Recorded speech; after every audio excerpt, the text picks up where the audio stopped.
Alrighty, today we are going to create a bee, a dancing bee. So let's get started. We're going to start by making a circle. And then on the top of the circle, we're going to make his antenna.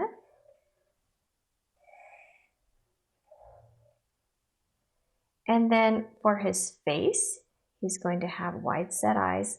Set a little bit lower on your paper.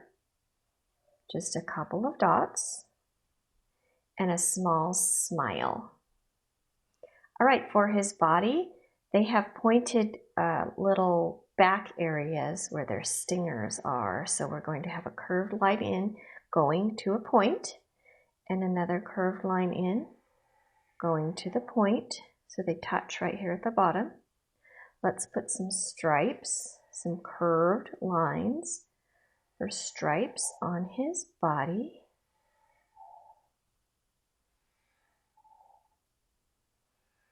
There we go. Then we are going to make him some wings so he can fly around, and those are just C's attached to his body. So there's a forward C and a backward C.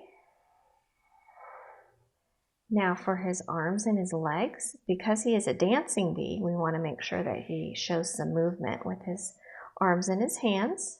So his arm is just a straight line coming up and out with a circle at the tip. And then this arm is going to be roughly the same area on his body on the other side, and it's going to go down this way with his little arm and his hand. And then for his feet, we are going to make some straight lines with a little circle at the bottom coming out of the lower part of his body. Aw, look at him. He's a dancing bee. Thank you for watching. Bye.